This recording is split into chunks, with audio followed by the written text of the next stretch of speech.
మన ప్రభువైన యేసుక్రీస్తు వారి యొక్క ఉన్నతమైన నామంలో గ్రేస్ఫుల్ మినిస్ట్రీస్ ద్వారా దేవుని యొక్క వాక్యం వింటున్న మీ అందరికీ మా వందనాలు తెలియజేస్తున్నాం. దయచేసి వింటున్న మీరు లైక్ చేసి, షేర్ చేసి, సబ్స్క్రైబ్ చేస్తున్నారని, మరి ఇంకా అనేకులకు పరిచయం చేస్తున్నారని విశ్వసిస్తూ ఈ దినం 73వ రోజు దేవుని యొక్క వాక్యాన్ని చదువుకుందాం. న్యాయాధిపతులు 7వ అధ్యాయము. అప్పుడు యెరుబ్బయలు అనగా గిద్యోనును అతనితోనున్న జనులందరూ వేకువను లేచి హరోదు బావి యొద్ద దిగగా, లోయలోని మోరే కొండకు ఉత్తరముగా మిద్యానీయుల దండుపాలెము వారికి కనబడెను. యెహోవా, నీతోనున్న జనులు ఎక్కువ మంది, నేను వారి చేతికి మిద్యానీయులను అప్పగింప తగదు. ఇశ్రాయేలీలు నా బాహుబలము నాకు రక్షణ కలుగజేసుకొనెననుకొని నా మీద అతిశయించుదురేమో. కాబట్టి నీవు, ఎవడు భయపడి వణుకుచున్నాడో వాడు త్వరపడి గిలాదు కొండ విడిచి తిరిగి వెళ్ళవలనని జనులు వినున్నట్లుగా ప్రకటించుమని గిద్యోనుతో సెలవిచ్చెను. అప్పుడు జనుల్లో నుండి 22,000 మంది తిరిగి వెళ్ళిపోయిరి. 10,000 మంది నిలిచి ఉండగా, యెహోవా, ఈ జనులింకా ఎక్కువ మంది, నీళ్ల యొద్దకు వారిని దిగజేయుము, అక్కడ నీ కొరకు వారిని శోధించెదను. ఇతడు నీతో కూడా పోవాలని నేను ఎవని గూర్చి చెప్పుదునో వాడు నీతో పోవలెను. ఇతడు నీతో పోకూడదని ఎవని గూర్చి నీతో చెప్పుదునో వాడు పోకూడదని గిద్యోనుతో సెలవిచ్చెను. అతడు నీళ్ల యొద్దకు ఆ జనమును దిగజేసినప్పుడు యెహోవా కుక్క గతుకున్నట్లు తన నాలుకతో నీళ్లను గతికిన ప్రతి వానిని, త్రాగుటకు మోకాళ్ళూని కృంగిన ప్రతి వానిని వేరువేరుగా ఉంచుమని గిద్యోనుతో సెలవిచ్చెను. చేతితో నోటికి అందించుకొని గతికిన వారి లెక్క 300 మంది. మిగిలిన జనులందరూ నీళ్లు త్రాగుటకు మోకాళ్ళూని కృంగిరి. అప్పుడు యెహోవా, గతికిన 300 మనుషుల ద్వారా మిమ్మును రక్షించెదను, మిద్యానీయులను నీ చేతికి అప్పగించెదను. జనులందరూ తమ తమ చోట్లకు వెళ్ళవచ్చునని గిద్యోనుతో సెలవిచ్చెను.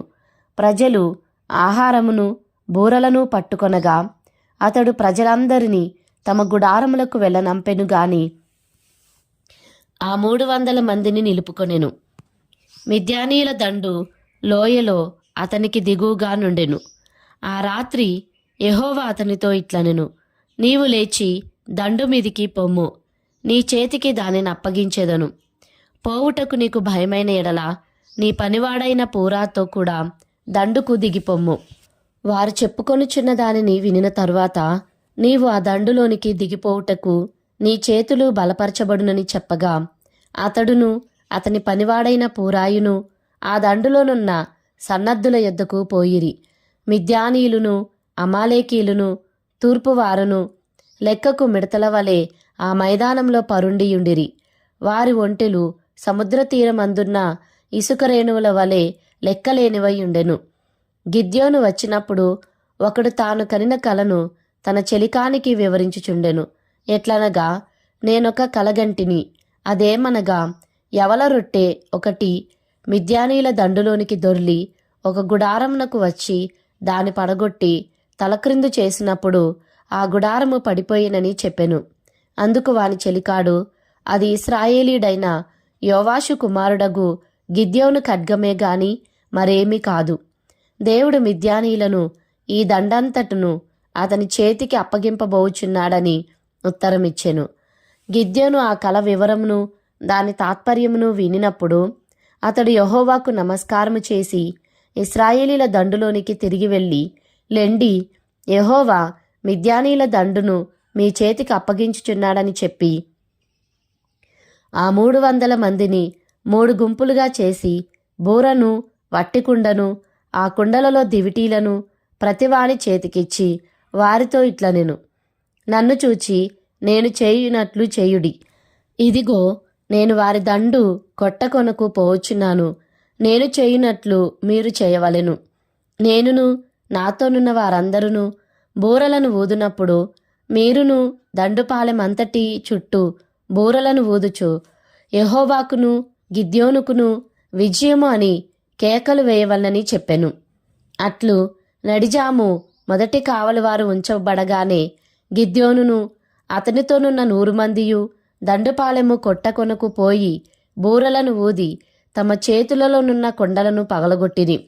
అట్లు ఆ 3 గుంపుల వారు బూరలను ఊదుచు ఆ కొండలను పగలగొట్టి ఎడమ చేతులలో దివిటీలను కుడి చేతులలో ఊదుటకు బూరలను పట్టుకొని యెహోవా ఖడ్గము, గిద్యోను ఖడ్గము అని కేకలు వేసిరి.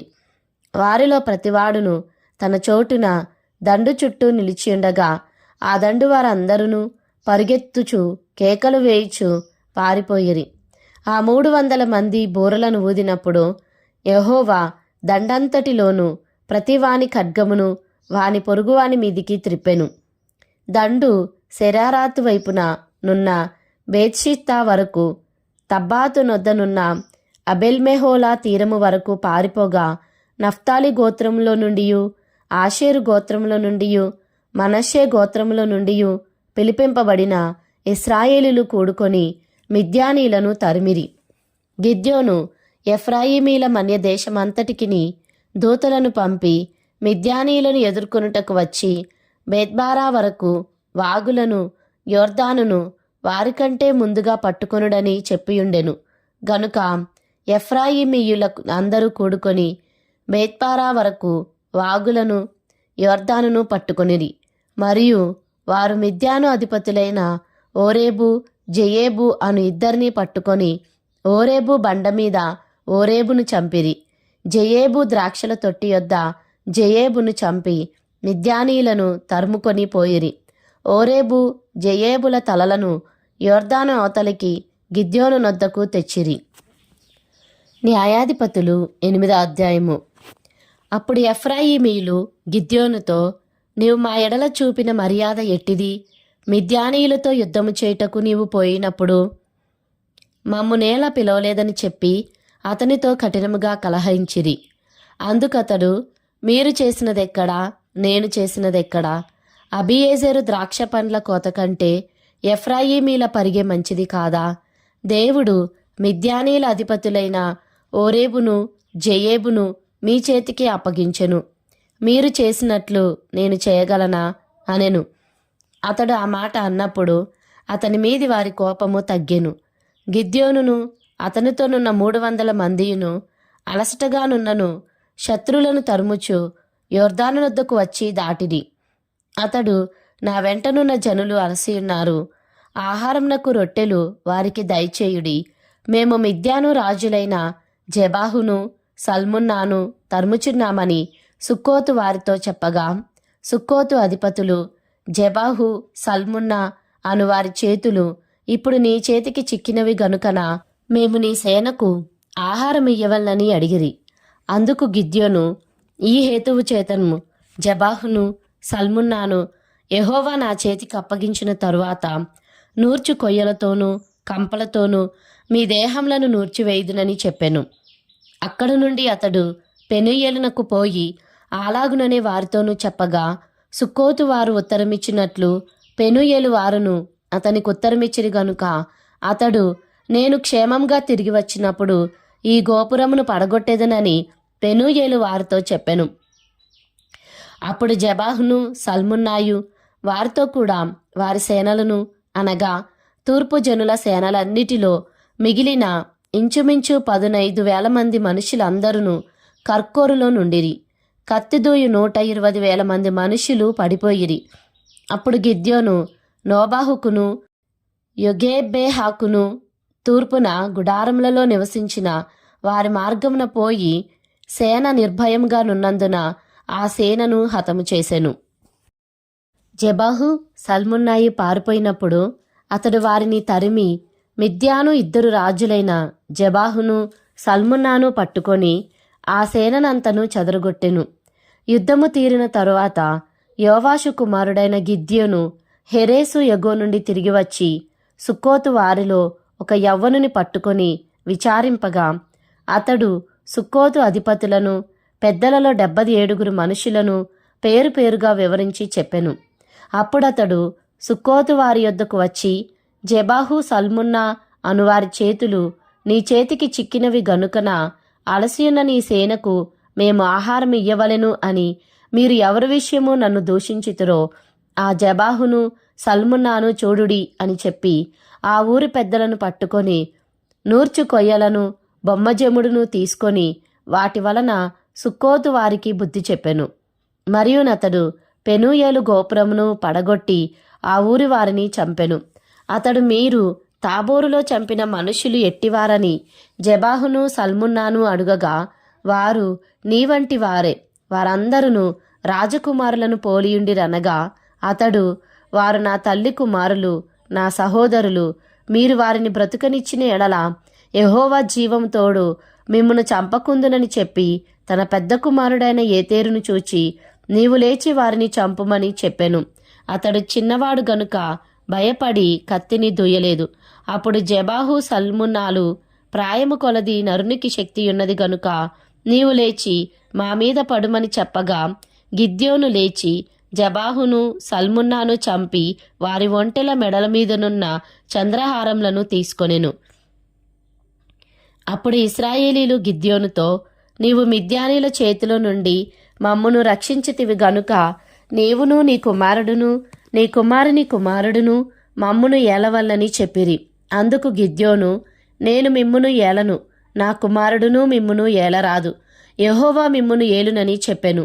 మరియు గిద్యోను మీలో ప్రతివాడు తన దోపుడు సొమ్ములోనున్న పోగులను నాకియ్యవలనని మనవి చేయుచున్నానెను. వారు ఇష్మాయేలీలు గనుక వారికి పోగులుండెను.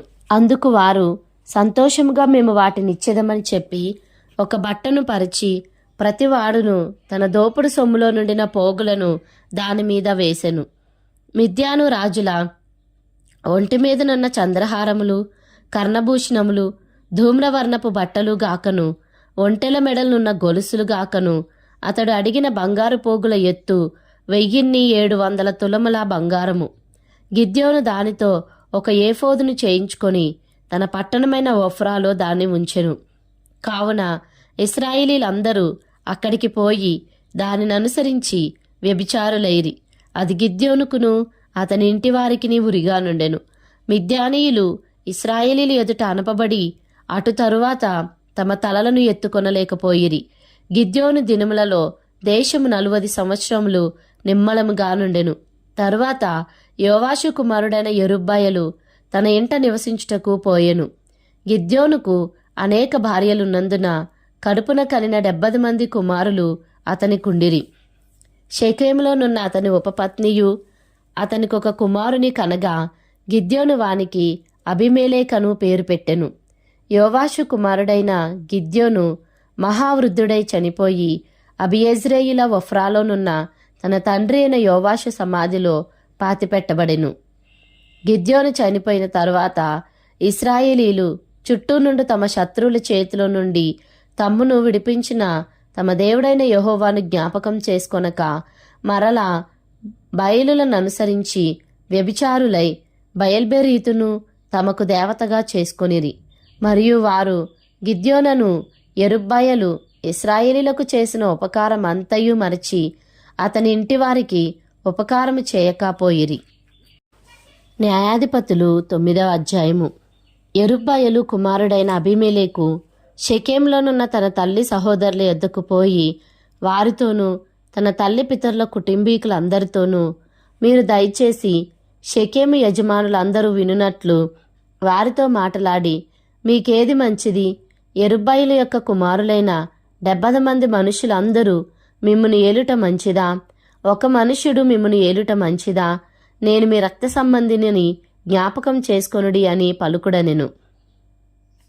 అతని తల్లి సహోదరులు అతని గూర్చి షెకెము యజమానులు వినునట్లు ఆ మాటలన్నీ చెప్పగా వారు ఇతడు మన సహోదరుడు అనుకొని తమ హృదయము అబీమెలెకు తట్టు త్రిప్పుకొనిరి. అప్పుడు వారు బయల్పెరీతు గుడిలో నుండి 70 తులముల వెండి తెచ్చి అతనికి ఇయ్యగా వాటితో అబీమెలెకు అల్లర్జనమును కూలికి పెట్టుకొనెను.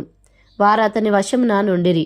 తరువాత అతడు ఒఫ్రాలోనున్న తన తండ్రి ఇంటికి పోయి యెరుబ్బయలు కుమారులను తన సహోదరులునైన ఆ 70 మంది మనుషులను ఒక్క రాతి మీద చంపెను. యెరుబ్బయలు చిన్న కుమారుడైన యోతాము మాత్రమే దాగియుండి తప్పించుకొనెను. తరువాత షెకెము యజమానులందర్నూ మిల్లోతు ఇంటి వారందరూ కూడివచ్చి షేకెంలోనున్న మస్తకి వృక్షము క్రింద దండుపాలెమునొద్ద అబీమెలెకును రాజుగా నియమించిరి. అది యోతామునకు తెలియబడినప్పుడు అతడు పోయి గెరిజీము కొండ కొప్పున నిలిచి ఎలుగెత్తి పిలిచి వారితో ఇట్లనెను, షెకెము యజమానులారా, మీరు నా మాట వినిని ఎడల దేవుడు మీ మాట వినును. చెట్లు తమ మీద రాజును ఒకనిని అభిషేకించుకొనవలెను మనస్సు కలిగి బయలుదేరి మమ్మును ఏలుమని ఒలీవ చెట్టు నడుగగా, ఒలీవ చెట్టు దేవునిని మానవులను దేనివలన నరులు సన్మానించుదురో ఆ నా తైలము నియ్యక మాని చెట్ల మీద రాజునయ్యుండి ఇటూ అటూ ఊగుటకు నేను వచ్చెదనా అని వాటితో అనెను. అప్పుడు చెట్లు, నీవు వచ్చి మమ్మను ఏలుమని అంజూరపు చెట్టు నడుగగా, అంజూరపు చెట్టు చెట్ల మీద రాజునయుండి ఇటూ అటూ ఊగుటకు నా మాధుర్యమును నా మంచి ఫలములను నేనియ్యక మానుదునా అని వాటితో అనెను. అటు తర్వాత చెట్లు, నీవు వచ్చి మమ్మును ఏలుమని ద్రాక్షవల్లి నడుగగా, ద్రాక్షవల్లి దేవునిని మానవులను సంతోషపెట్టు నా ద్రాక్షారసమును నేనియ్యక మాని చెట్ల మీద రాజునయుండి ఇటూ అటూ ఊగుటకు నేను వచ్చెదనా అని వాటితో అనెను. అప్పుడు చెట్లన్నయ్యు, నీవు వచ్చి మమ్మును ఏలుమని ముండ్ల పొద యొద్ద మనవి చేయగా, ముండ్ల పొద, మీరు నిజముగా నన్ను మీ మీద రాజుగా నియమించుకొన గోరిన ఎడల రండి, నా నీడను ఆశ్రయించుడి, లేదా అగ్ని నాలో నుండి బయలుదేరి లెబానోను దేవదారు చెట్లను కాల్చివేయనని చెట్లతో చెప్పెను. నా తండ్రి మీ నిమిత్తము తన ప్రాణమును నిర్లక్ష్యపెట్టి యుద్ధము చేసి మిద్యానీయుల చేతిలో నుండి మిమ్మును విడిపించెను. అయితే మీరు నా తండ్రి కుటుంబం మీదికి లేచి ఒక రాతి మీద అతని కుమారులైన 70 మంది మనుషులను చంపి అతని పనికెత్తె కుమారుడైన అబీమెలెకు మీ సహోదరుడైనందున షెకెము వారి మీద అతనిని రాజుగా నియమించి ఉన్నారు. యెరుబ్బయలు ఎడలను అతని ఇంటి వారి ఎడలను మీరు ఉపకారము చేయకయు, అతడు చేసిన క్రియలకు మీరు ప్రతిక్రియ చేయకయు, అబీమెలెకును రాజుగా నియమించుకొనిన విషయంలో మీరు న్యాయముగాను యథార్థముగాను ప్రవర్తించిన ఎడల, నేడు మీరు యెరుబ్బయలు ఎడలను అతని ఇంటివారి ఎడలను సత్యముగాను యథార్థముగాను ప్రవర్తించిన ఎడల అబీమెలెకునందు సంతోషించుడి. అతడు మీ యందు సంతోషించునుగాక. లేని ఎడల అబీమెలెకు నుండి అగ్ని బయలుదేరి షెకెము వారిని మిల్లో ఇంటివారిని కాల్చివేయునుగాక. షెకెము వారిలో నుండియు మిల్లో ఇంటివారి నుండియు అగ్ని బయలుదేరి అబీమెలెకును దహించునుగాక అని చెప్పి తన సహోదరుడైన అబీమెలెకునకు భయపడి యోతాము పారిపోయి బెయేరునకు వెళ్ళి అక్కడ నివసించెను. అబీమెలెకు 3 సంవత్సరములు ఇశ్రాయేలీల మీద ఏలికయ్యి ఉండెను. అప్పుడు యెరుబ్బయలు 70 మంది కుమారులకు చేయబడిన ద్రోహ ఫలము వారిని చంపిన అబీమెలెకును వారి సహోదరుని మీదికిని, అతడు తన సహోదరులను చంపునట్లు అతని చేతులను బలపరిచిన షెకెము యజమానుల మీదికిని వచ్చునట్లును, వారు చేసిన ప్రాణహత్య వారి మీద వచ్చునట్లును దేవుడు అబీమెలెకునుకును షెకెము యజమానులకును వైరము కలుగుటకై వారి మీదికి దురాత్మను పంపెను. అప్పుడు షెకెము యజమానులు అబీమెలెకును వంచించిరి. ఎట్లనగా షెకెము యజమానులు కొండ శిఖరముల మీద అతని కొరకు మాటుగాండ్లను ఉంచి ఆ మార్గమున తమకు సమీపించిన వారినందరినీ దోచుకొనిరి. అది అబీమెలెకునకు తెలుపబడెను. ఏబేదు కుమారుడైన గాలును అతని బంధువులను వచ్చి షెకెమునకు చేరగా షెకెము యజమానులు అతని ఆశ్రయించిరి. వారు పొలంలోనికి పోయి వారి ద్రాక్ష పండ్లను ఏరుకొని వాటిని త్రొక్కి కృతజ్ఞతార్పణమును చెల్లించి తమ దేవతల మందిరంలోనికి పోయి అన్నపానములు పుచ్చుకొనుచు అబీమెలెకును దూషింపగా, ఏబేదు కుమారుడైన గాలు ఇట్లనెను, అబీమెలెకు ఏపాటివాడు, షెకెము ఏపాటివాడు, మనము అతనికెందుకు దాసులము కావలెను? అతడు యెరుబ్బయలు కుమారుడు కాడా? జబూలు అతని ఉద్యోగి కాడా? షెకెము తండ్రి అయిన హమోరు వారికి దాసుల మగుదుము గాని మనం అతనికెందుకు దాసులము కావలెను? ఈ జనము నా చేతిలో ఉండిన ఎడల ఆహా, నేను అబీమెలెకును తొలగింతునను కదా అనెను. తరువాత అతడు అబీమెలెకుతో, నీ సేనను ఎక్కువ చేసి బయలుదేరి రమ్మనెను. ఆ పట్టణ ప్రధాని అయిన జబూలు ఎబేదు కుమారుడైన గాలు మాటలను వినినప్పుడు అతని కోపాగ్ని మండెను. అప్పుడు అతడు అబీమెలెకు నొద్దకు రహస్యముగా దూతలను పంపి, ఇదిగో, ఎబేదు కుమారుడైన గాలును అతని బంధువులను షేకెముకు వచ్చి ఉన్నారు. వారు నీ మీదికి ఈ పట్టణమును రేపుచున్నారు. కావున రాత్రి నీవును నీతోనున్న జనులను లేచి పొలంలో మాటుగా నుండుడి. ప్రొద్దున సూర్యుడు ఉదయింపగానే నీవు త్వరగా లేచి పట్టణం మీద పడవలెను. అప్పుడు అతడును అతనితోనున్న జనులను నీ యొద్దకు బయలుదేరి వచ్చుచుండగా నీవు సమయము చూచి వారి ఎడల ప్రవర్తింపవచ్చునని వర్తమానము చేసెను. అబీమెలెకును అతనితోనున్న జనులందరూ రాత్రివేళ లేచి 4 గుంపులై షెకెము మీద పడుటకు పొంచియుండిరి. ఎబేదు కుమారుడైన గాలు బయలుదేరి పట్టణపు గవిని దగ్గర నిలిచినప్పుడు అబీమెలెకును అతనితోనున్న జనులను పొంచియుండుట చాలించి లేచిరి. గాలు ఆ జనులను చూచి జబూలుతో, ఇదిగో, జనులు కొండ శిఖరముల మీద నుండి దిగివచ్చుచున్నారనగా, జబులు, కొండల ఛాయలు మనుషులను పోలి నీకు కనబడుచున్నవని అతనితో చెప్పెను. గాలు, చూడుము, దేశపు ఎత్తైన స్థలము నుండి జనులు దిగివచ్చుచున్నారు. ఒక దండు శకునగాండ్ల మస్తకి వృక్షపు త్రోవను వచ్చుచున్నదనెను. జబులు అతనితో, ఆహాహా, మనం అతని సేవింపవలసినందుకు అబీమెలెకు ఎవడనినా నీ మాట ఏమాయెను? ఇది నీవు తృణీకరించిన జనము కాదా?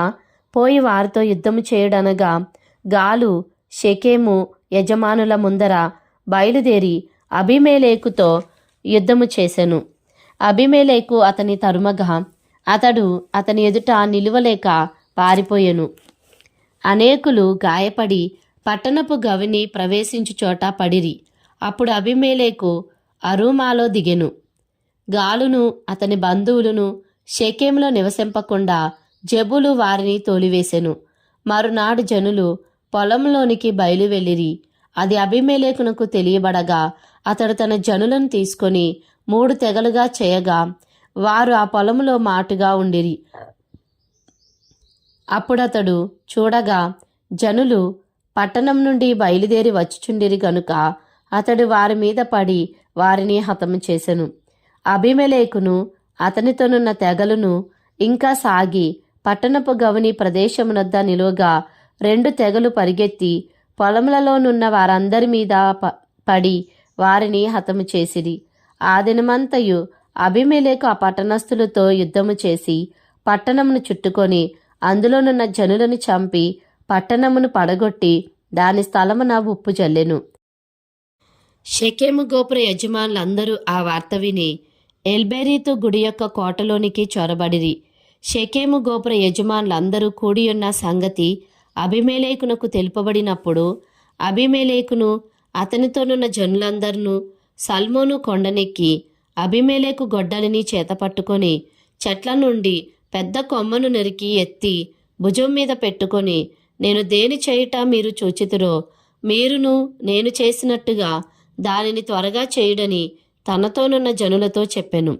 అప్పుడు ఆ జనులందరిలో ప్రతివాడును ఒక్కొక్క కొమ్మను నరికి అబీమెలెకును వెంబడించి ఆ కోట దగ్గర వాటిని పెట్టి వాటి వలన ఆ కోటను అగ్నిచేత కాల్చిరి. అప్పుడు షెకెము గోపుర యజమానులు అనగా స్త్రీ పురుషులు ఇంచుమించు 1000 మంది చచ్చిరి. తరువాత అబీమెలెకు తేబేసుకు పోయి తేబేసు నొద్ద దిగి దాన్ని పట్టుకొనెను. ఆ పట్టణము నడుమ ఒక బలమైన గోపురం ఉండగా స్త్రీ పురుషులను పట్టణపు యజమానులను అక్కడికి పారిపోయి తలుపులు వేసుకొని గోపుర శిఖరం మీదికెక్కిరి. అబీమెలెకు ఆ గోపురం నొద్దకు వచ్చి దానిమీద పడి యుద్ధము చేసి అగ్నిచేత దాన్ని కాల్చుటకు గోపుర ద్వారం నొద్దకు రాగా ఒక స్త్రీ అబీమెలెకు తల మీద తిరుగటి మీతి రాతిని పడవేసినందున అతని కపాలము పగిలెను. అప్పుడతడు తన ఆయుధములను మోయి బంటును త్వరగా పిలిచి, ఒక స్త్రీ అతని చంపెనని నన్ను గూర్చి ఎవరినూ అనుకొనకుండునట్లు నీ కత్తి దూసి నన్ను చంపమని చెప్పగా ఆ బంటు అతని పొడవుగా అతడు చచ్చెను. అబీమెలెకు చనిపోయినని ఇశ్రాయేలీలు తెలుసుకొనినప్పుడు ఎవరి చోటికి వారు పోయిరి. అట్లా అబీమెలెకు తన 70 మంది సహోదరులను చంపుట వలన తన తండ్రికి చేసిన ద్రోహమును దేవుడు మరలా అతని మీదికి రప్పించెను. షెకెము వారు చేసిన ద్రోహమంతటిని దేవుడు వారి తలల మీదికి మరలా రాజేసెను. యెరుబ్బయలు కుమారుడైన యోతాము శాపము వారి మీదికి వచ్చెను.